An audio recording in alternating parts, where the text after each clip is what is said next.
going on YouTube? Welcome back to the channel. So we're going to continue working on the working class copper bullion bars. So I have some pictures I want to share with you guys that come from clear across the United States of where these bars actually went, and actually a YouTube video as well. Someone made a YouTube video on the copper bars, which I think is super cool. But I haven't stopped. You know, that system is just running and running and running. And it barely seems like any time has passed. It feels like, you know, I just sold them. And we already have, I don't know, 4 or 5 inches at the bottom of this bucket full of pure copper crystal. So, yeah, this thing is probably going to be full to the top by the time I have a chance to, I'm hoping to float through the winter and not be doing some, you know, the forgery out in the snow. So I'm hoping that we just keep stacking crystal until springtime. And as soon as it gets warm out, we'll go fire it up. You know what I mean? Still need to buy a new forge, a couple other things. And we're going to make probably the biggest batch ever. But it's going to be a little while. And like I said, I haven't been putting out a lot of content lately because things have been pretty crazy. You know, it's been tight up here in this small apartment with me and my buddy here. So yeah, that's one thing. And plus, you know, I've been going through an eviction with a tenant, which is finally resolved. It's like weight off shoulders, you know what I mean? So basically the tenant downstairs has until January 31st to find another apartment, and I will pay up to $4,000 to pay for them to go. But it says right in the court papers that I have to be supplied with a lease. So it has to be an actual apartment that he's going to, and I need the lease before any money exchanges hands. And if he does not find a place by the 31st, not only does he lose the money, but he gets kicked out. It's not just, here, give me the $4 grand and I'll leave. No. That's not how it works. You gotta find an apartment. And if he's going into government housing, then he doesn't get the money. It needs to be an actual apartment. So, February 1st, they're still here, haven't found anything. I can go to the courts and have the police come, change the locks, kick them out. They'll have 24 hours to come back and get their stuff, and anything that's left becomes mine at that point, and it sucks. You know what I mean? They have 2 kids, and, you know, it eats at your conscience a little bit. But I can't let it, you know, because not only they're risking, I mean, they made their choices. They made their own choices, and they're risking my roof over my head and another family with 4 kids. So, you know, it is what it is at this point. So, yeah, February 1st, I'm going to be planning to move down. So I'm trying to get this apartment soup to nuts done. Front entryway, brand new steps. I just put all brand new steps. So their private entrance is all nice and clean and new. And I have to get this apartment out for rent. So anybody who's looking for an apartment, Bristol County, Massachusetts, that's the area. You know, it's a 1-bedroom apartment, $1,500 a month. It's an office, living room, kitchen, bedroom. It's a nice little spot. You know, a lot of stuff has been renovated, insulated, and this is a very, very inexpensive apartment to live in. I tell you what, it is cheap to live up here. Utility wise, yeah, you're looking at a maximum of $60 for your heat bill in the coldest months. $60 a month, that's it. You know what I mean? And I keep it toasty warm up here, 70 degrees plus all winter long. You know, because my cat's in and out, and I like to have him. He needs a warm spot to go to. You know what I mean? And then in the summertime, it's the same thing. Electric bill is low in the winter. It goes up a little bit in the summer because you're running the air conditioners, and it runs up usually about an extra $60. So it's like it costs $60 to cool it, and $60 to heat it during the worst months. So on average, it's not that bad. So, yeah, if anybody's, you know, looking for a place, let me know. Bristol County, I'd like to get some other like-minded individuals all in the same spot, I think that would be a good thing. You know what I mean? But anyways, I want to show you guys some pictures and YouTube video real quick. So the second run of bars.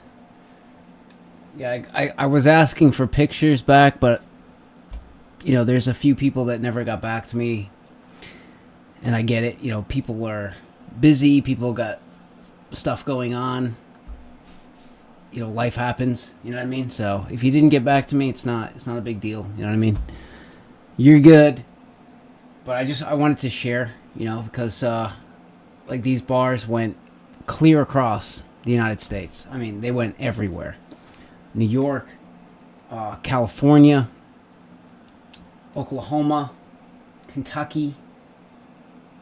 Did I mention Florida? I don't know. Yeah, I mean, literally all over the place. So this is yeah, I just wanted to share with everybody. This is from Kentucky. And look at that. He actually has the very first run of bars that I made, the crates. But you can only put 4 in a crate, so that's why I decided to do pallets, which he has right here.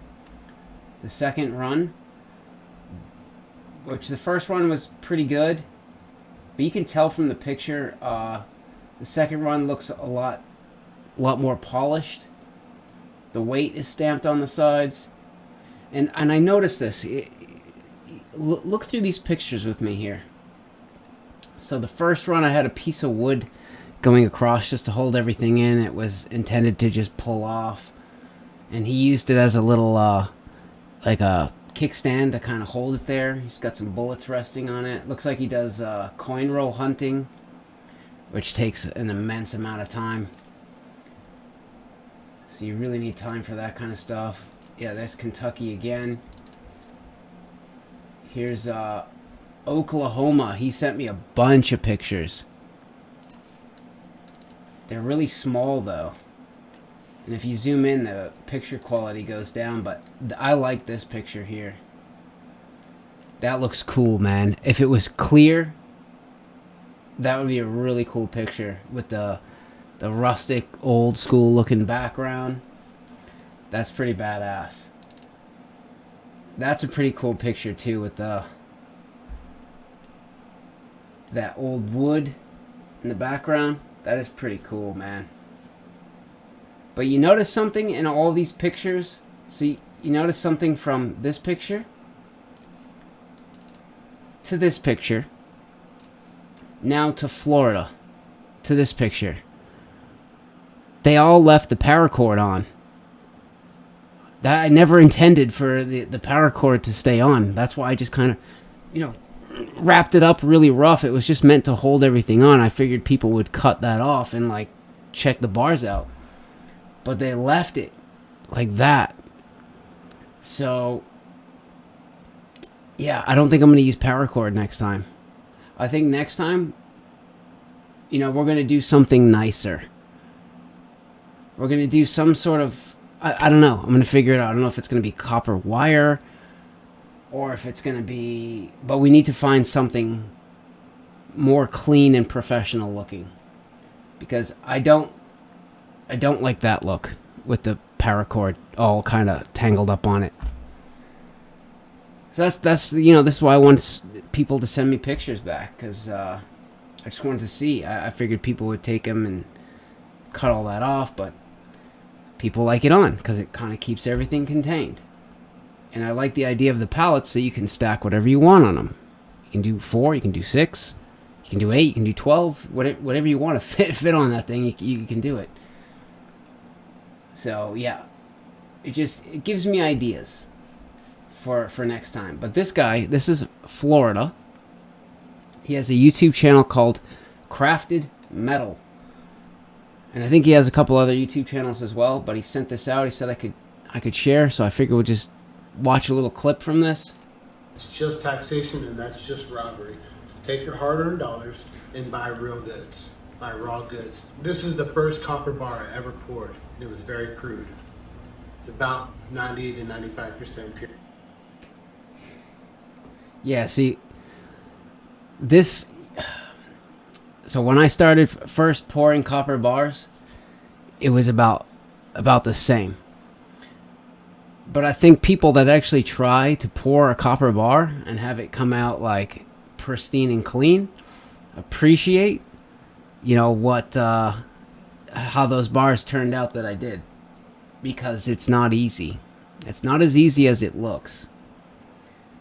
I mean, I've probably wasted, like, honestly, if I don't even want to. I don't want to.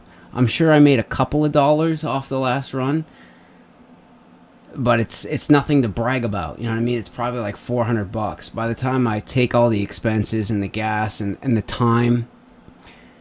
Yeah, it's pretty horrifying, but it's I don't know. I like doing it. I like what it stands for. And it just, I think people that actually try to pour a copper bar, it just, yeah. I'm sure he knows. But my bars used to look like that as well. I think all it is you have to have the right equipment. You have to have the right equipment.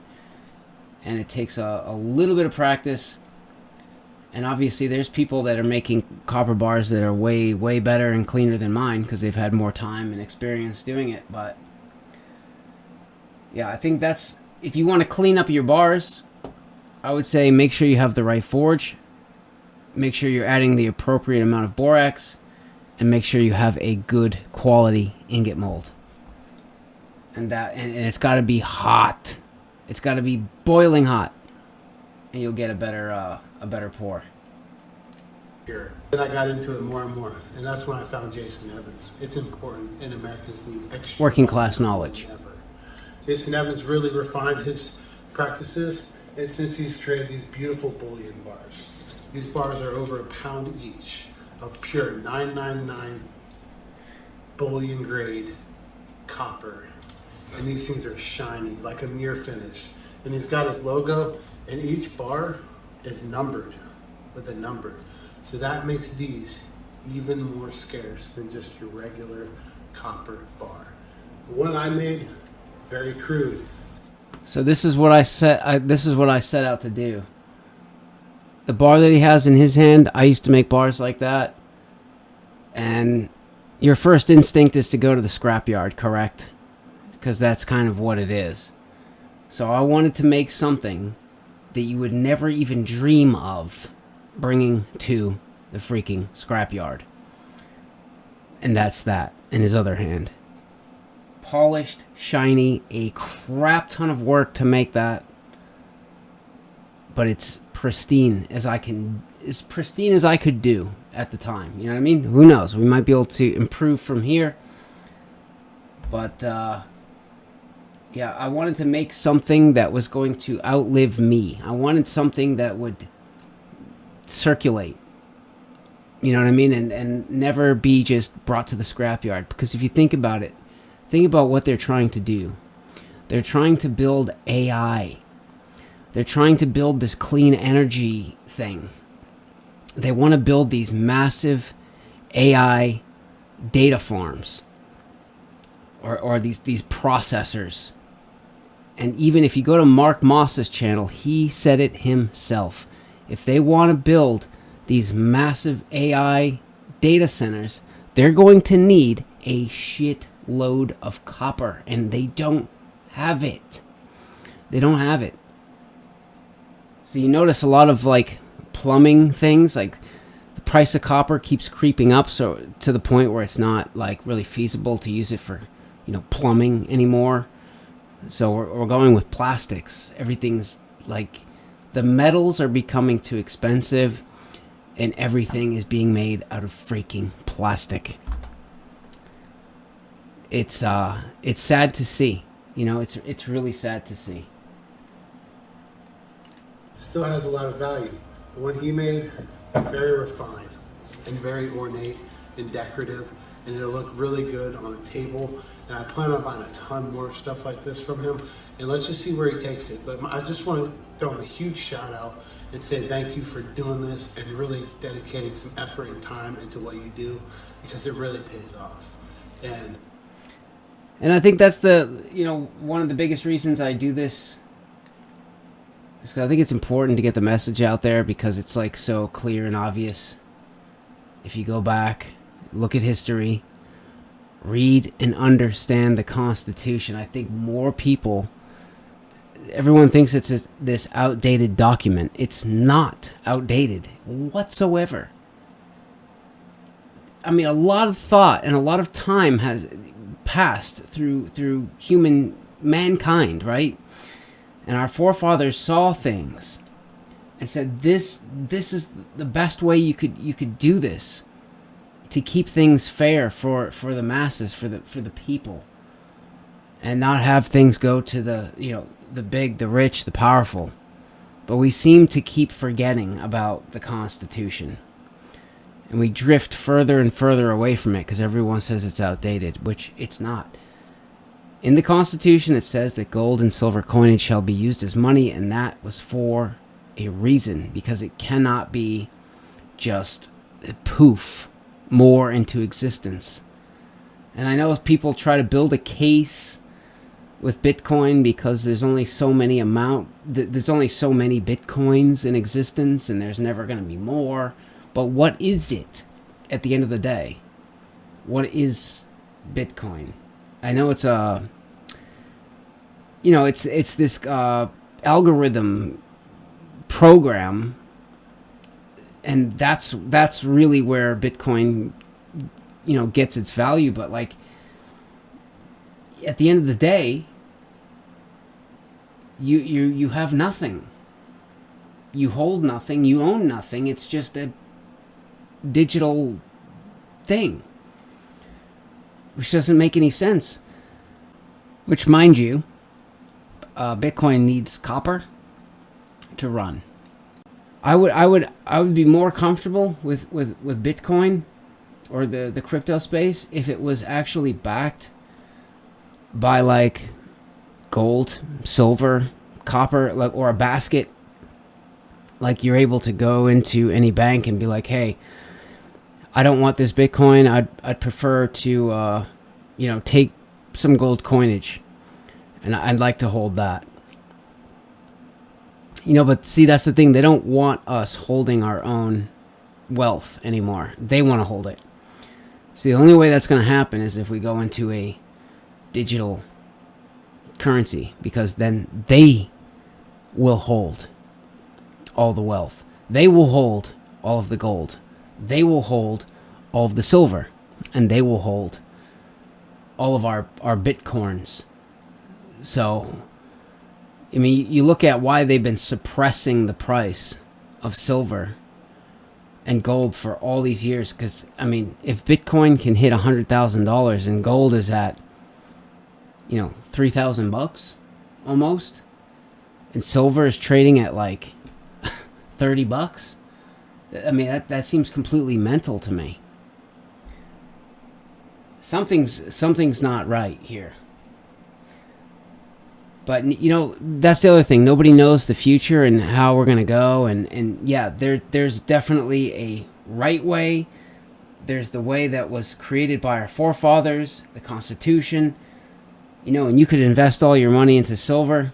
And I think this is the mistake. This is the mistake that previous generations have made, because they saw, basically they saw what was happening to silver. They saw the suppression. They know that they're using the silver to make, weapons and this, that, and the other thing. And I've seen all these old-time stackers that were stacking silver their whole lives, looking for this major, like, explosion in price, because they knew it was coming one day. It's going to come one day. But that's the thing. It never happened in their lifetime. So that's like one of those things you would want to pass down. Like, you take your silver and you pass it down to the next generation, right? Just in case. But if you just go all in on gold and silver, you could be missing out on major like gains that you could then use to buy more gold and silver. So that's where I'm at. Like, I'm somewhere in the middle here. I definitely believe in the Constitution. I believe in gold and silver 100%. But then again, you have these big rich banks and governments that are suppressing the price, and they're letting the floodgates open up on this crypto shit. So it's like, you know, might not be a bad idea to go and put my safe egg aside here on silver, and then take a small chunk and maybe throw it into the crypto space as well, and like speculate and diversify a little bit. That's all I'm saying. You know what I mean? If we can play this game and make more money to buy more silver, that's what I'm after. So here's the thing, guys, right? If we look at Bitcoin here, for instance, Bitcoin just had a cup and handle breakout pattern. But this only took 3 years to form. And now we're breaking out. And you can see as soon as it broke out from the rim of the cup is when things really started to pick up. And Bitcoin is, yeah, look on the monthly chart. Put that into perspective. Right, we made the cup, made the handle. Took 3 years for the cup to form, and now we're breaking out massively to the upside. This is a common chart pattern. Now, go to silver and gold. So this is very, very common pattern. Bullish, bullish, bullish pattern. Now you go to silver, which we can't even see on the chart because it doesn't give us that much data. You have to go back into, you have to like go online and search for that specific chart. But silver and gold are in a 40-year cup and handle pattern. So the longer the time period, the better. Obviously, if you get a 4-hour cup and handle pattern, the breakout's not going to be that big. You get a 3-year cup and handle pattern, and Bitcoin is exploding. What about a 40-year? A 40-year cup and handle pattern on something that has been suppressed, I feel like is the most undervalued asset on the planet, which would be silver and copper. Because gold, I feel like, is monetary first. Just was declared tier 1 asset again. But gold, that's where the media is pointing everybody's attention. Look at gold, look at gold, look at gold. Never mind silver and copper, which, hey, they need silver for war, and they need copper for AI. It's funny how they're not pointing you in the direction that the two metals that are way undervalued, I feel like. You notice that like copper pipes, they're not being made out of copper anymore. I mean, they still do a little bit, but it's expensive, right? So everything's plastic. Drain pipes, everything's plastic. But silver has been in a 40-year cup and handle pattern, which we've already made the cup, we've already made the handle, and we're starting to head back towards the rim right now. The rim is $50. So silver is trading at what? So somewhere around $30 right now. So we still have $20 to go just to get to the rim. And if you look at gold, silver, and copper, since the COVID low, copper has actually outperformed on a percentage basis versus silver and gold. It has gone up more percentage-wise. It's the most volatile. Obviously, it goes up the quickest, but comes down the quickest. But that may change, once, they're going to need a lot more copper. So, my mind, I want to stack silver and copper, and I'm going to put gold on the back burner for now. I'm thinking once the gold to silver ratio starts to calm down and become more even, then at that point I might exchange some of my silver and convert it into gold. But for now, I'm going to continue to buy silver mostly and try to stack copper when I can. Which seems like I'm having a hard time doing that because I make copper bars, people want to buy them, and I sell them. And I never really understood until I started digging deep, because I noticed when I started getting into gold and silver. I'm like, well, what can I make my own bars of something like copper? But then I realized that I was making scrap bars. At the end of the day, it's still a scrap bar. So can I take it a step further and make something fine? And then I was looking on eBay, and there wasn't much out there in the beginning. And then SD Bullion, I started to notice a few copper pieces come up. And then like a year goes by, and I look at eBay again, and there's copper bars everywhere. I'm like, whoa!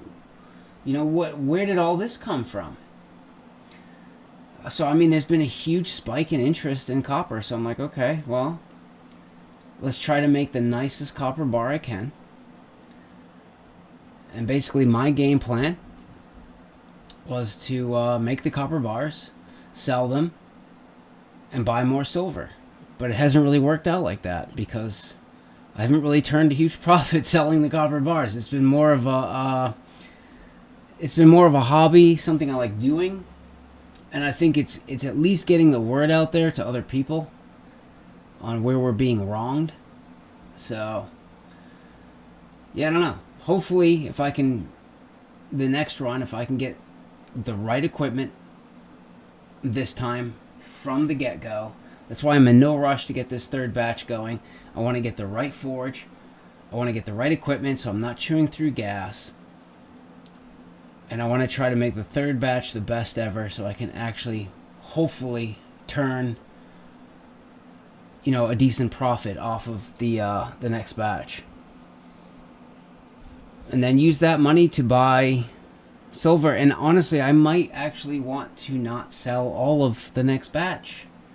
Because I do want to stack copper for myself. And the only way I saw myself doing that was by me making my own bars. Because the premium is super, super high on copper. But, on the other hand, what are people seeing that I'm not seeing? Because they're selling like hotcakes. People are buying copper bars that I never even imagined. I see these copper bars coming up for sale on eBay. And I can see it. And I'm like, oh, that's not pure. That's scrap. That's junk copper. He's selling it for what? There's no way anyone's going to buy. Oh, it just sold. How is that even possible? Why? Someone paid that for that? Oh my God. Yeah. It's pretty mental. You know what I mean? So I do think there's a big upside for copper, but I think it's going to be a much. But I think that's what it is with all of these metals. Regardless, if you get into metals, it's a long game. It's a very long game. It's a safe game. You put your money in there. You're not touching it. It sits there, and you just let it do its thing. It's real. You hold it. You own it. It's yours. You know what I mean? No one can take it from you. It's not going anywhere. It has real world value. Yeah. That's what I like about the metals. But, come on, guys. If silver's in a 40-year cup and handle pattern and it explodes from that $50 level, where do you think copper's going? So I don't know what video it was that Mark Moss did, but he was talking about, AI, and that they don't have the copper needed to build what they want to build. There's this massive amounts of copper are needed. And if we're going all electronic, the copper pretty much, if you really think about copper out of all three metals has the biggest use case. It supplies electricity, it supplies freaking everything in a digital world. You don't have this digital clean energy world without copper, period. And it's pretty cheap right now. It's $3 a pound, and Bitcoin is about to hit $100,000. Here's your Bitcoin. It's 100 grand. And here's a big bar of copper. It's only $3-4 a pound. Do you see something wrong with that? Yeah. I do. But yeah, anyways, guys, I just wanted to make a little update video. Things might be a little slow for me. I'm still going to try to push out a video here and there whenever I can, but you know, I have a lot coming down the pipeline, let's say.